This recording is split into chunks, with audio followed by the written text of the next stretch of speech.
Ako si Mai Salazar, hatid sa inyo ang mga pinakamainit na balita sa bansa dito sa News Force.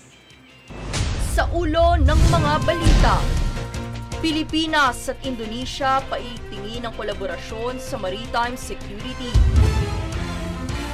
DTI ipinilaga ang price freeze sa Oriental Mindoro matapos ang banta ng ASF sa ilang bayan. PBBM pinangunahan ang inaugurasyon ng isang malaking cancer care hospital. Kongreso ipinagtibay ang panukala para sa abot-kayang funeral expenses. DND na mahagi ng tulong pinansyal sa mga dating rebeldes sa Apayao. Pilipinas nag-uwi ng 6 na medalya sa 16th World Wushu Championships. Patas at pantay na balita, komprehensibong ulat para sa pulso ng masa. Ito ang News Force. Para sa unang balita, upang mapanatili ang seguridad at kaligtasan ng dagat sa buong Timog Silangang Asya, pinaigting ng Indonesia Coast Guard o Bakamlari at Philippine Coast Guard o PCG ang kanilang kooperasyon. Binigyan diin ng mga opisyal ang kahalagahan ng pagpapaunlad ng kapayapaan, katatagan at pag-unlad sa lugar ng Timog Silangang Asya habang muling pinagtitibay ang kanilang pangako sa pagsiguro ng kaligtasan at seguridad sa dagat. Ang kaganapan ay isinagawa sa Davao City sa pagitan ng Bakamlari Head, Vice Admiral Irvancia at PCG Commandant Coast Guard Admiral Ronnie Hill Gavan. Sa ibang anggulo naman, kamakailan ay magkasamang nagsagawa ng Medical Dental Mission at Feeding Program ang Philippine Coast Guard o PCG, PCG Auxiliary at Indonesian Coast Guard o Bakamla sa Panakan, Davao City. Nabigyan ng dental kits, bitamina at libreng pagkain ang 47 estudyante sa Armed Forces of the Philippines Logistics Command Elementary School. Ang nabanggit na proyekto ay inilunsad kasunod ng pagbisita ng Bakamla Open Ship sakay ng kanilang sasakyang pandagat.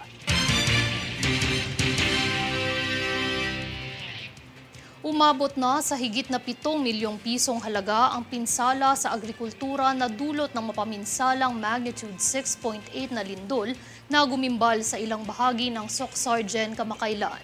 Nasa 120 mga magsasaka at mangingisda sa rehiyon ang naitalang naapektuhan ng lindol.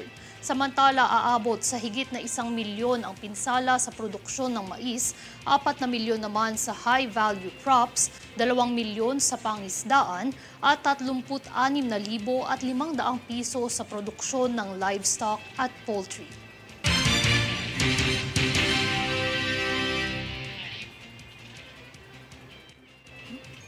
Sa ibang sakuna, higit 700,000 katao na ang apektado ng pagbaha na dulot ng pag-ulan bunsod ng shear line na kumilos sa ilang mga rehiyon tulad ng katimugang bahagi ng Luzon na kinabibilangan ng Bicol Region, Western Visayas, Eastern Visayas at ilang bahagi ng Mindanao. Dahil sa sama ng panahon, may kabuuang 21 landslides na ang naitala, karamihan sa Eastern Visayas, habang may kabuuang 39 na kalsada ang nananatiling hindi madaanan dahil sa pagbaha o pagguho ng lupa, gayon din ang 38 bayan na wala pa umanong kuryente. Kaunting kaalaman, ang shear line ay nabubuo kapag ang malamig na hangin ng hilagang silangan ng monsoon o amihan ay nakikipag-ugnayan sa mainit na hangin sa mga tropikal na lugar tulad ng Pilipinas. Karaniwan itong nagaganap pagsapit ng Nobyembre hanggang Pebrero.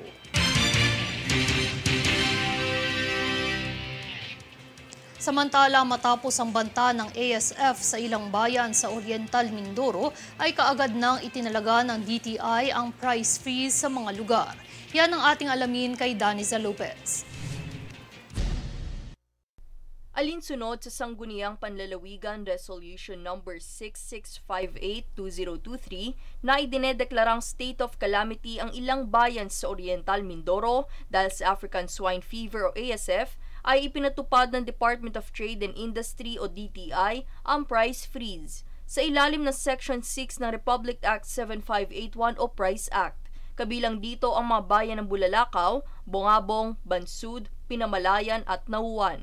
Ang mga produktong sakop ng nasabing price freeze ay ang mga canned fish, marine products, processed milk, coffee, laundry, kandila, tinapay, iodized salt, instant noodles at bottled water.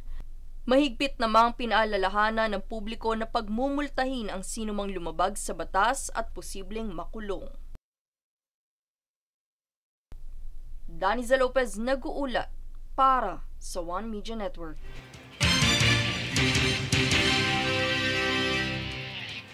Sa ibang usapin naman, problema sa inuming tubig. Ito ang naging suliranin ng mga lugar na binaha sa Samar na inaksyonan naman ng MMDA.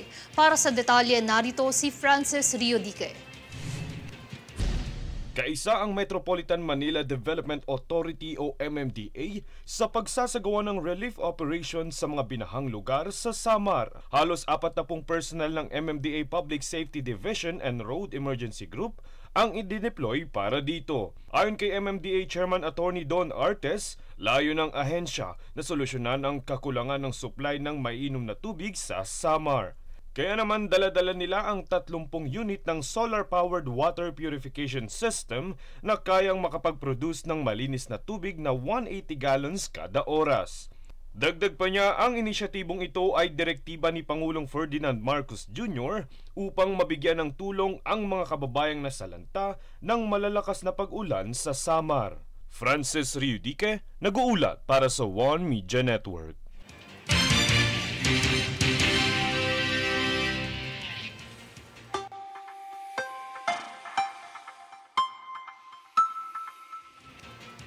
Para sa ulat panahon, mararamdaman pa rin ang epekto ng shear line sa silangang bahagi ng Timog Luzon habang easterlies naman ang sa Visayas at Mindanao.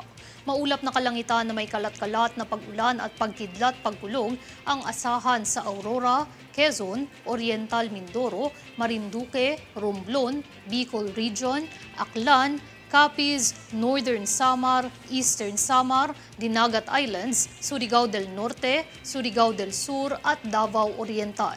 Mahinang pag-ulan naman sa Cordillera Administrative Region, Cagayan, kabilang ang Babuyan Islands, Isabela at Quirino. Bahagyang mahinang pag-ulan naman ang mararanasan sa Ilocos Region at nalalabing bahagi ng Cagayan Valley. Gayun din ang posibleng flash flood sa Metro Manila at natitirang bahagi ng bansa.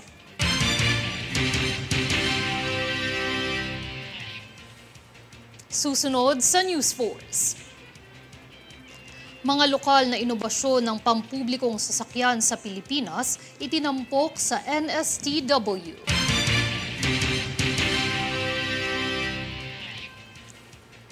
BI inaresto ang dayuhang Cameroonian dahil sa kasong misrepresentation.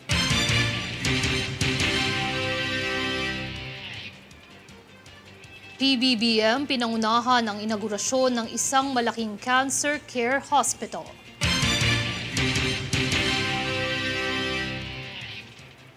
Manatiling nakatutok para sa higit pang mga balita sa pagbabalik ng News Force.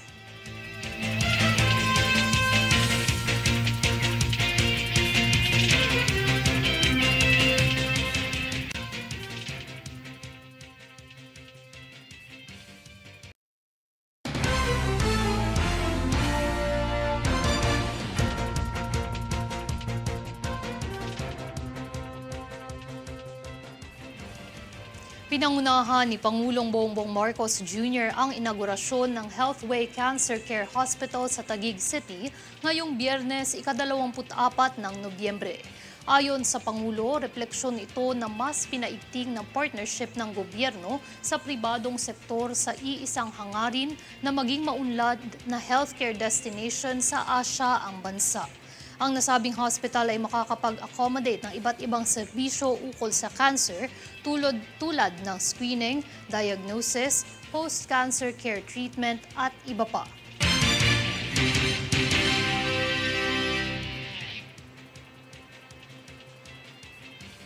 Sa kabilang banda, matapos ang 6.8 magnitude na lindol sa Sarangani, tiniyak ni Pangulong Bongbong Marcos Jr. na ang mga pamilyang naapektuhan ay ma-relocate.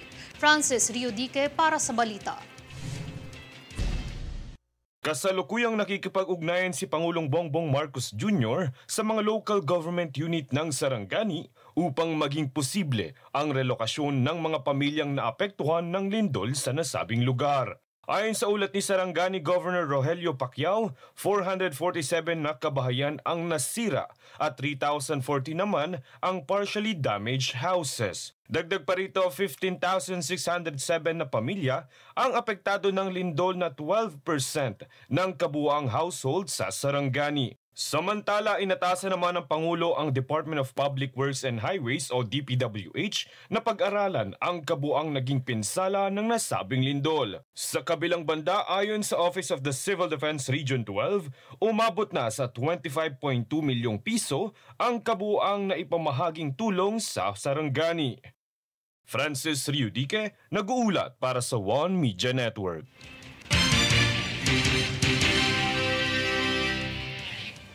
Magandang balita upang mas maging abot kaya ang funeral expenses, partikular na sa mga mahihirap na pamilya, isinulong kamakailan sa Kamara ang panukala para rito. Kabuuang ulat tunghayan kay Princess Castro. Isinulong ni House Committee on Trade and Industry Deputy Speaker at Cebu 5th District Representative Vincent Franco Duque Fresco ang panukala na magbibigay access sa mga Pilipino na magkaroon ng abot-kayang funeral service kasama ang gastos sa kabaong. Ito ay bunsod ng mahal na gastusin sa pagpapalibing at iba pang serbisyong pampatay. Ayon kay Frasco, isa ito sa mga malaking pasakit ng mga mamamayan, lalo na sa mga mahihirap na pamilya. Sa naganap na pagdinig sa Kamara kamakailan, ipinagtibay na House Bill 102 o Affordable Casket Act kung saan layon nitong makapaghatid ng disenteng funeral service at kabaong na hindi lalagpas sa 20,000 piso ang halaga. Sa ilalim din nito, kinakailangang magbigay ng mas mahal na kabaong ang funeral parlor kung sakaling walang aabutang murang kabaong ang isang mahirap na pamilya, ngunit ang presyo na babayaran ay hindi lalagpas sa 20,000 piso kasama na ang funeral service. Ang sinumang lalabag ay pagmumultahin ng hindi hihigit sa 200,000 piso at masususpende ang lisensya hanggang 6 na buwan. Sakaling umulit, papatawan nito ng multa na hindi hihigit sa 400,000 piso at aalisan na ng lisensya. Ang mga suhestyon na ito ay epektibo sakaling maisabatas ang panukala. Princess Castro, nag-uulat para sa One Media Network.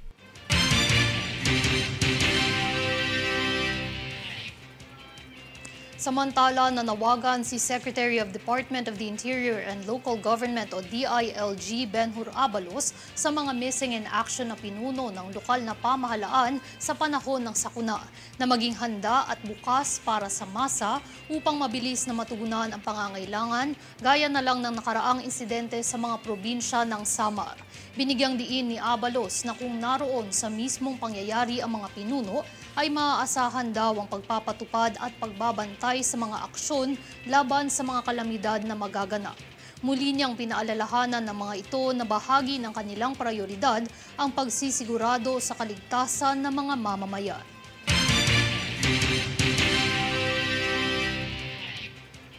Nagbabala sa publiko ang Department of Public Works and Highways National Capital Region o DPWH-NCR ukol sa mga kumakalat na advisory na nagsosolicit ang kagawaran. Ayon sa DPWH-NCR, may ilang mga individual ang gumagamit sa pangalan ng mga opisyal sa departamento para makapag-solicit kung saan inilinaw nito na peke at hindi galing sa kagawaran ang nasabing advisory. Kaya't hinikayat nito ang publiko na maging mapanuri at maging basehan ang opisyal na account ng DPWH.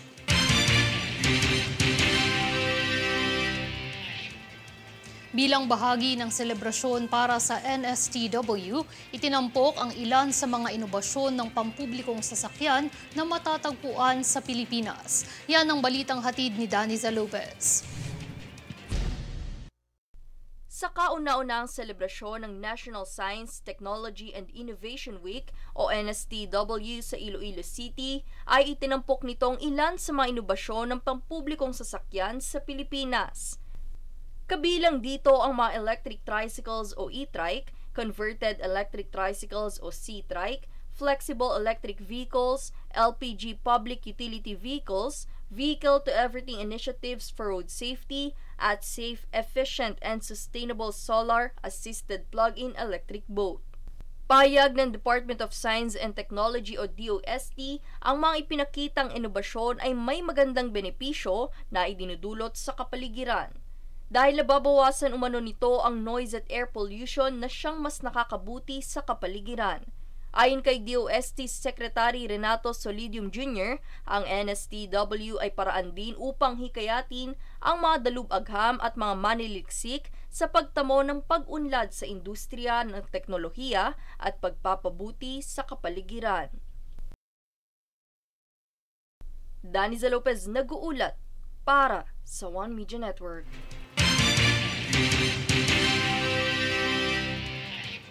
Dahil sa pagpapanggap nitong magkaroon ng ibang pagkakakilanlan gamit ang pasaporte na kanyang ninakaw sa isang dayuhang Pranses, hinuli ng BI ang Cameroonian national sa Mactan, Cebu International Airport.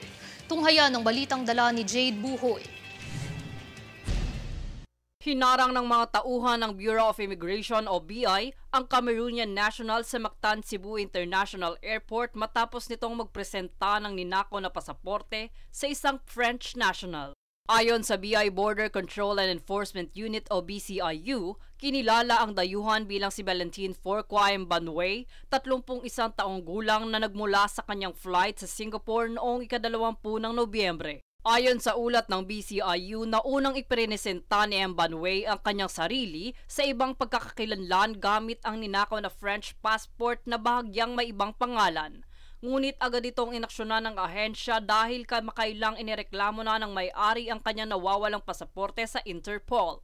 Nagresulta naman ito sa pagbabawal kay Banway na makapasok ng bansa dahil bukod sa ninakaw na pasaporte ay ang kawalan ng visang dala para sa Pilipinas. Sa kasalukuyan, idinagdag na ang pangalan ni Banway sa listahan ng mga blacklisted sa bansa at hindi na ito maaaring bumalik pa ng Pilipinas.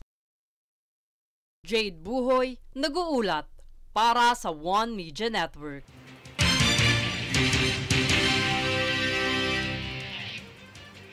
Susunod sa News Force. Pasay City Mayor Rubiano nais paigtingin ang programa para sa kapakanan ng mga Pasayenyo.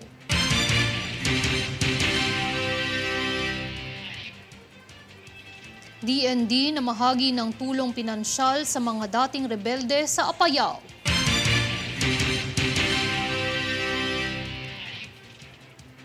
Horizon nakatakdang maglabas ng comeback music para sa susunod na taon. Manatiling nakatutok para sa higit pang mga balita sa pagbabalik ng News Force.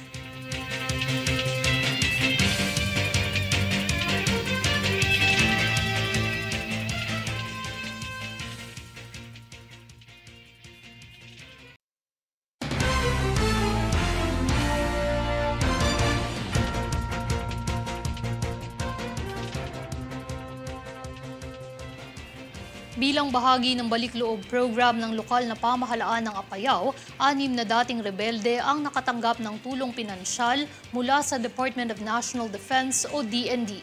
Kasabay nito ay ang kanilang panunumpa ng katapatan, hudyat ng kanilang pagtalima na panatilihin ang kapayapaan at kaayusan sa kanilang lugar. Pinangunahan ni Defense Secretary Gilberto Teodoro Jr. ang pamamahagi ng tulong pinansyal kahapon, ika-23 ng Nobyembre sa isang awarding ceremony.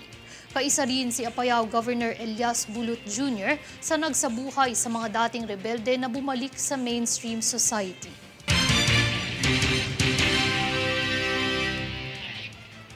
Muling nanumpa ang alkalde ng Pasay City na si Imelda Emmy Calixto Rubiano ukol sa mga programang ipapatupad para sa kapakanan ng mga mamamayan mula sa mga kabataan hanggang sa mga senior citizen. Tunghayan ng balitang dala ni Jade Buhoy.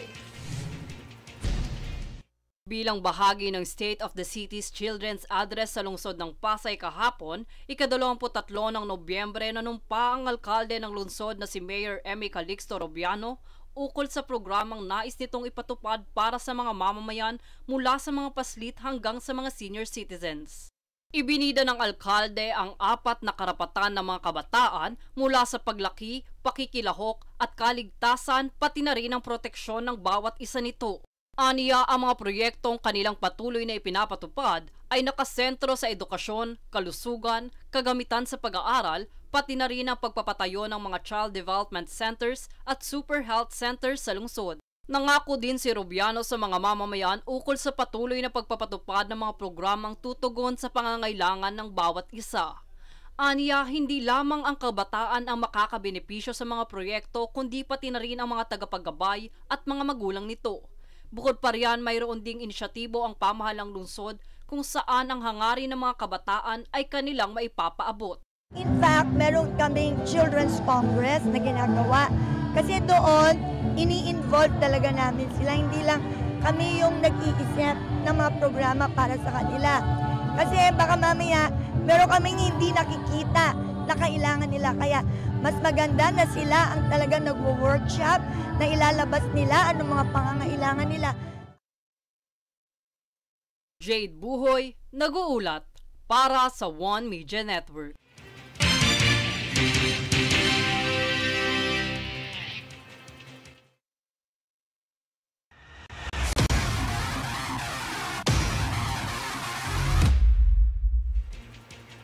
Pinoy Pride. Huli na namang ibinandera ng mga atletang Pinoy ang pangalan ng Pilipinas sa nagdaang Wushu World Championships ngayong taon. Narito si Princess Castro para sa detalye. Muli na namang nagpamalas ng angking galing ang mga pambato ng Pilipinas mula sa nagdaang kompetisyon nito sa 16th World Wushu Championships na ginanap sa Fort Worth, Texas, USA. Ito ay matapos makapag-uwi ng kabuuang 6 na medalya mula sa iba't ibang kategorya ng kompetisyon. Pinangunahan ni na gold medalist Mark Lester Ragay, Mark Anthony Polo at Vincent Ventura mula sa kategoryang Men's Tao Ludo-Willian ang listahan ng mga atletang nagwagi sa World Championships. Habang 4 na pilak na medalya naman ay mula kina Agatha Wong ng Women's Tao Lu-Tai Jikwan, Jennifer Quilapio para sa Women's Sanda 48 kg, Arnel Mandal ng Men's Sanda 52 kg at Clemente Tabugara Jr. sa kategorya ng Men's Sanda 65 kg. Samantala, isang tansong medalya naman ang naiuwi ni Razel Diaz mula sa Men's Sanda 48 kg category. Nagtapos sa 7th pwesto ang ranggo ng Pilipinas sa overall medal tally kung saan nasa kabuuang 80 bansa ang lumahok sa kompetisyon. Ang World Championships ay tumagal ng 5 araw simula ika-16 hanggang ika-20 ng Nobyembre taong kasalukuyan. Princess Castro, nag-uulat para sa One Media Network.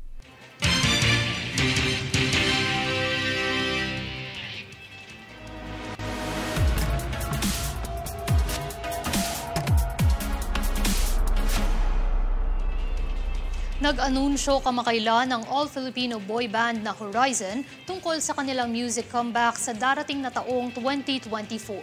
Ayon sa isang pahayag mula sa kanilang South Korean entertainment agency na MLD Entertainment, ang grupo ay nakatakdang maglabas ng isang music entitled Global Good Luck sa January 2024. Samantala, kasalukuyang naghahanda ang Horizon para sa kanilang appearance sa nalalapit na Asia Artist Awards sa Pilipinas ngayong Disyembre.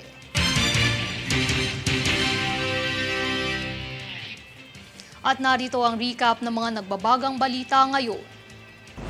Sa ulo ng mga balita, Pilipinas at Indonesia paitingin ng kolaborasyon sa maritime security. DTI ipinilaga ang price freeze sa Oriental Mindoro matapos ang banta ng ASF sa ilang bayan. PBBM pinangunahan ang inaugurasyon ng isang malaking cancer care hospital. Kongreso ipinagtibay ang panukala para sa abot-kayang funeral expenses. DND na mahagi ng tulong pinansyal sa mga dating rebelde sa Apayao. Pilipinas, nag-uwi ng 6 na medalya sa 16th World Wushu Championships. Patas at pantay na balita. Komprehensibong ulat para sa pulso ng masa. Ito ang News Pulse. At yan ang pinakamainit na mga balita ngayong araw. Manatiling nakatutok sa aming mga ulat at updates sa aming Facebook page, facebook.com/OneMediaNetwork. Ako si Mai Salazar at ito ang News Pulse.